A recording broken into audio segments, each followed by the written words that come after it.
All right, everybody, welcome back to Matty Moolah. Today we're going to be talking about Dutch Bros and how it's going to zero because that's what everyone says, right? I mean, everyone keeps talking about how the Bros is going to zero and Starbucks is going to the moon, right? So let's talk about it.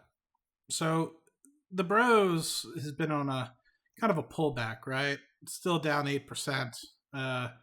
Over the last 3 months, it's up 16. The past week, it's up obviously due to after hours. The market was surprised. I think that there was more revenue that kind of came through, as well as the EBITDA showed up very strong. So we'll get into the numbers. And with that, we're up 5% after hours. I have yet to listen to the conference call. This is just me getting after it, looking at the actual details of what was in the presentation. And so once I get a little bit more time to digest the earnings call, I'd be more than happy to dive into that. But first and foremost, we have always the corporate branding in here. The thing I was most surprised about, 43% year over year. Company operated store growth from 173 million in the first quarter of last year to 248 million, $275 million top line. That's up from 197 million. So $78 million increase in revenue, 39% year over year. Very impressive considering everyone is saying that Starbucks is going to eat their lunch. Then you have the Cosmics, starting to pop up. Just saying. So far, so good. Company operated stores up only 22%. So revenue is increasing more than store count. Good sign. 33% increase in company operated stores. You still have 294 franchise stores. Looking good in that respect. 33% overall year over year company operated store growth. 22% overall. Obviously, there's a drag associated with the franchise stores. I think where it really starts to get beautiful in terms of revenue growth and everything the like, which I don't necessarily know is going to keep pace as we go through the rest of 2024. This might be an anomalous quarter for this. But company operated shop margin, 24% to 29%. So over 5% increase. So we're talking about a 24% original base and increasing that 5%. That's a 20%, 25% increase in company operated contribution margin. Pretty impressive. Like I said, I don't think that that's going to sustain. I think 29% is high. I think it would get into the 26 to 27% range.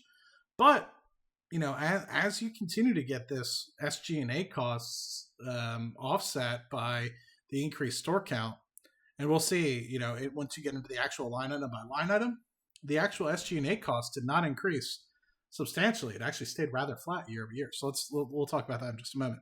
But the net income and adjusted EBITDA went from negative $9 million and $24 million respectively for net income and adjusted EBITDA in the last year first quarter to $16 million in net income and $53 million in adjusted EBITDA. An increase of 120% if you're looking at EBITDA. You're on pace for $200 million, if not more, in adjusted EBITDA. What does that mean? This is a $5 billion company, and it's making $200 million in adjusted EBITDA. That's a price to EBITDA at 25 times. And you're growing revenue at 39%. You're growing store count at 22%. You are growing operating margin. 25 times is cheap. This is an opportunity. This is why I think the stock popped after hours. So let's just look what happened here, right? Why are these numbers looking so brilliant? Same shop sales, so you can kind of see, how it looks year over year compared to the previous year quarter, up 10.9% for company operated stores compared to 1Q of last year. Impressive. It's really impressive. 10% overall. This is pretty anomalous, right? So there's obviously the seasonal piece of it as well, but I feel like you'll see a dip throughout some of these remaining quarters, or it might follow through, because generally I'd say 1Q, fourth quarter, and 1Q are some of the lower quarters. So we'll see that in just a moment. So this is the continued margin progression of stores that have opened after 2020. So this is the past, I guess, 3-4 years. And I think that this requires 15. They do this after 15 quarters of being open. So they kind of measure that first 4 quarters. Once again, that 30% company shop contribution. So basically 248 million through the door, 74 million actually went to the gross profit. So looks pretty healthy in that respect. Yeah, very healthy in that respect. Yeah. Pretty good. Yeah. So then you start looking at the actual bridge. A lot of it's just menu prices. They have increased prices pretty substantially.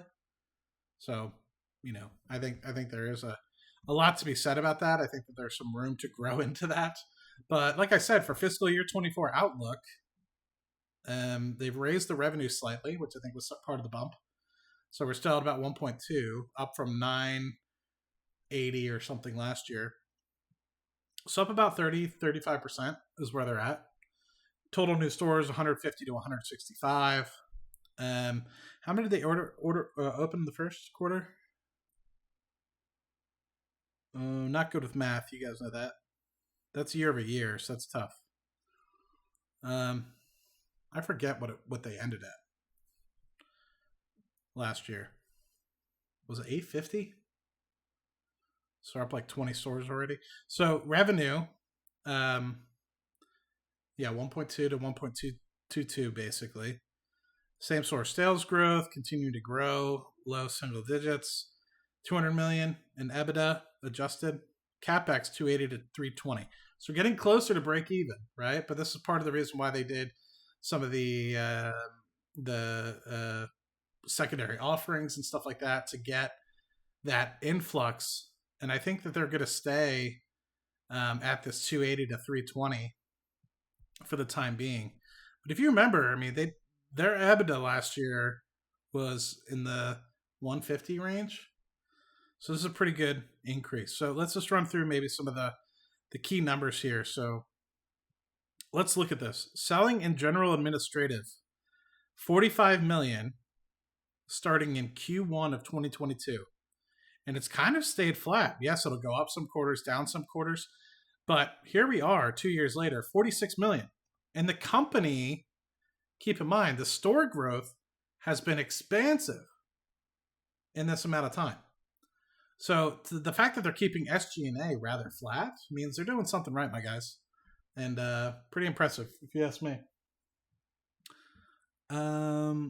Equity-based compensation, that has decreased a little bit as well. I think there was a lot of this going on during the pandemic. So some of this might have rolled off. I don't know. That's pretty impressive. It was about 40 million a year. Now it's down to less than 2 million.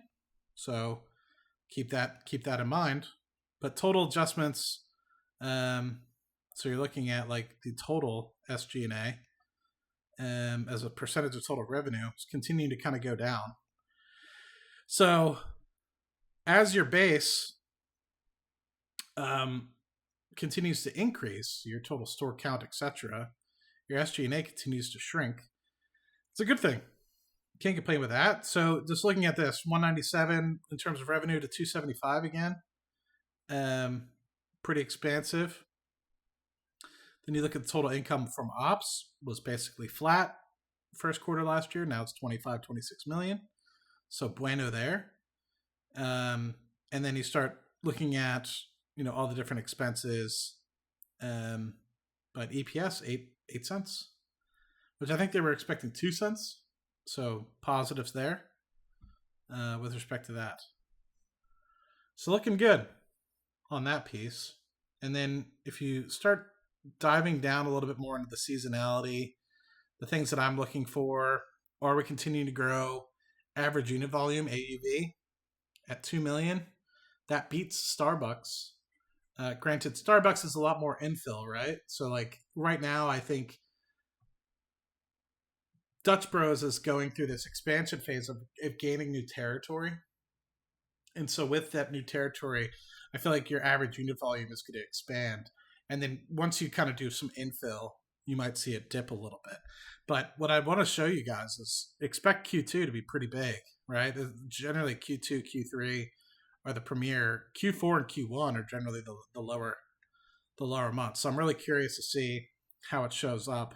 But how does this look? I mean, in terms of total revenue, I mean, it outpaced even Q2, Q3 last year, which I like to see that, right? I like to see that as long as it's a little bit ahead of Q2, Q3, because Q2, Q3 are generally the big boys, right?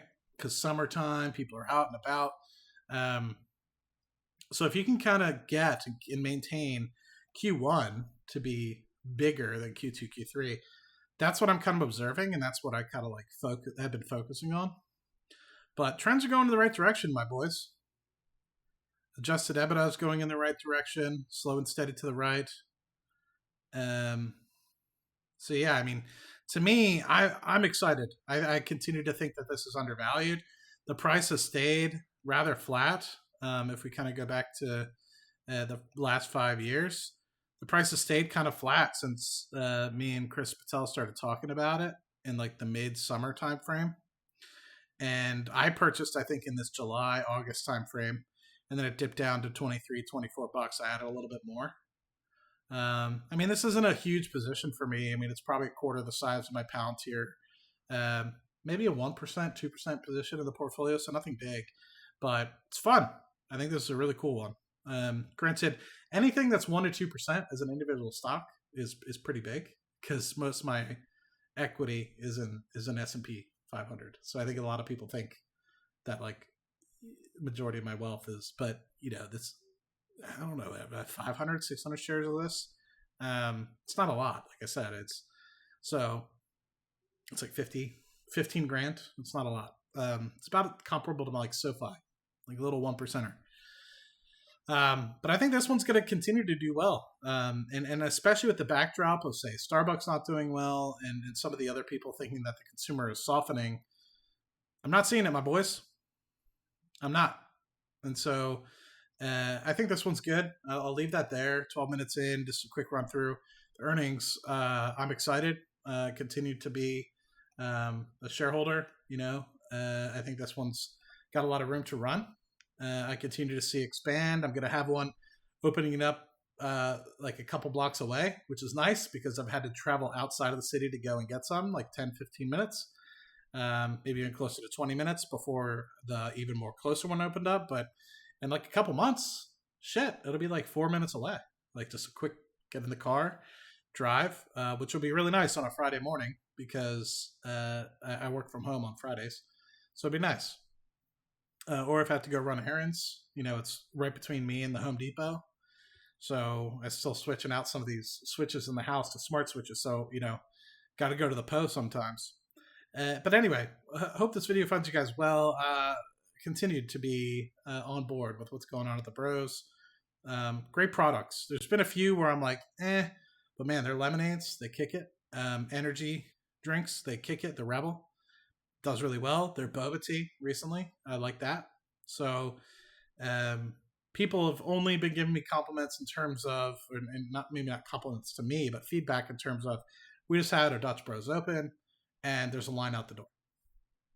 But meanwhile, I mean, yeah, you see that at Starbucks sometimes, but less so frequently lately with Starbucks.